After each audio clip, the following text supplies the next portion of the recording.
Hi everyone, welcome back to our channel. How are you guys doing? So this vlog is just going to be a quick update about Max's test results from his hormone test that he did last month. I think it was January.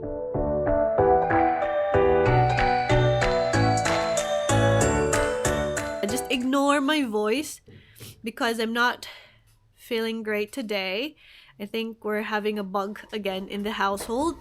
So, again. But yes, I just want to give you an update, guys, because I think some of you are waiting for the results of the hormone test that Max did in Cambridge. So, last week we had an appointment with his endocrinologist and his dietitian.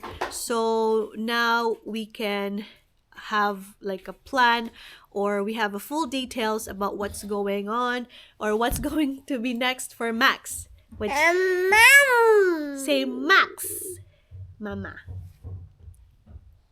Say Mommy, Mama, Papa, Papa. To start, so I'll give you an update about first the growth hormone, because if you can remember in my previous vlog, they tested two hormones, which are the growth hormone and the cortisol, or the stress hormones. So for the growth hormone, it was actually positive. So they didn't find any problems with it. It means that throughout the test, everything like came back normal. So according to the endocrinologist, so that's a good thing. That means that he really doesn't have any issues with the hormones, with the growth hormones. However, we will be continuing to monitor Max's growth, because when we came there and we checked his height and his weight. So for his weight, he's still 8 kilograms, like 8.2, but he's wearing a lot of clothes that time. So I think actually like maybe he's just 8 kilograms or 8.1, which is still quite small for a 2-year-old child. The last check before that was maybe 2 months ago, when he was weighing 7.8 or 7.9. So that means that in those months, he just really gained almost nothing. We appreciate the growth. Even though it's very little, but at least he's growing. It's positive sign rather than he's losing weight. We are still happy for the results. He's gained a little bit weight, but it's still very minimal. Weight gain shouldn't be like that. But anyway, not the growth hormone that is causing it. So we also spoke then to the dietitian, who's been with us since Max was like 1 year old.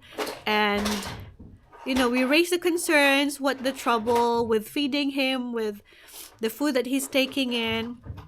And overall, the dietitian said, I think we've done everything that we could. We've given him supplements, we've given him extra calorie food like yogurt, like the collagen drink, which now he's not really keen into drinking anymore. He runs away, he doesn't want it. So the dietitian, just don't force him anymore if he doesn't like it. So we're just sticking to the yogurt, which has more calories, and that's it. Just continue doing what we do, which is giving him food. And if he doesn't like it, of course we don't want to force him to eat everything that we serve him. He doesn't really finish everything. Most of the time he will not eat everything that you serve him. He will mostly eat just 1/2 or 2/3 of it. We'll be very happy when he eats all of it. Okay, don't touch the camera. Go and play your bike, please. Thank you. So the dietitian is not what can I say? The dietitian ran out of ideas. That's what she said. She ran out of ideas because we have done everything that is there to help him be interested with food, finish all his food. But yeah, so I think for now, she advised that we just continue what we're doing, just continue offering him foods, different types of foods, and just let him explore it, basically. We raised the idea of probably putting an NGT tube. So it's a nasogastric tube, the tube that goes from your nose into your stomach, so that we can just, feed him through the tube. However, both the doctor and the dietitian are not really keen into doing that, just because Max is not on the criteria or conditions of a child who needs to have the NG tube in. So they said it's only for those who have, swallowing problems, who are like, I would say maybe like very worse situations when the child is not really able to take in anything by mouth.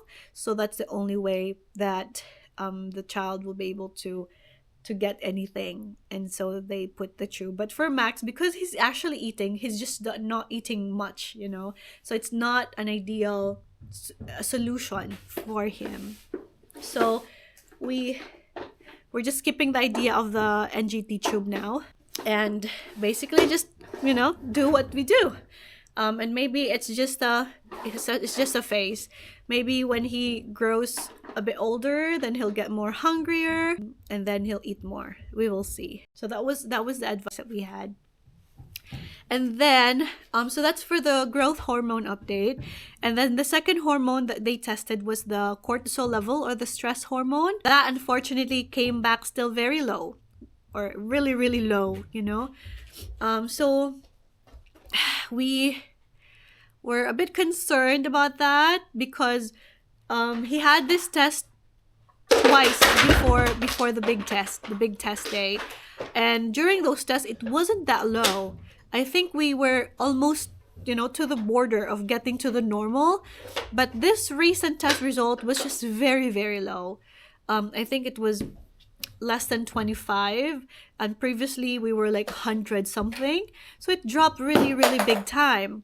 That means that there's really something going on there, and we still need to continue. We still need to give him his hydrocortisone medication regularly, so that's every day, 3 times a day, just for him to have that stress hormones that he needs for his body.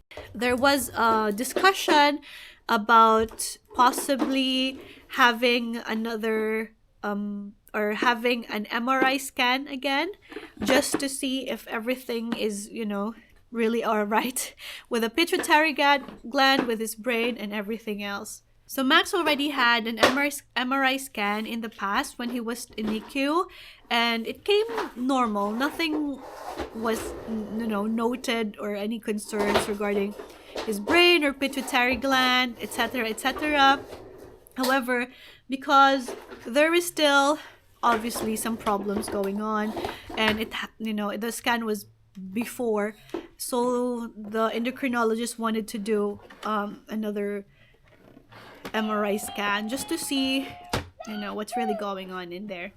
So yeah, that's another test coming, and hopefully nothing is really wrong. And also for the growth hormone, so they said we will just keep on monitoring his growth.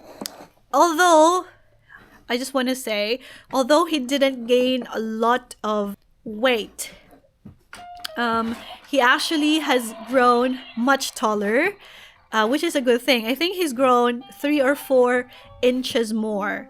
So he's taller, but the body is still the same, like a petite guy, small guy. But this is a great thing. So that means that the food that he's having, he's putting it into the height rather than, the weight or the width.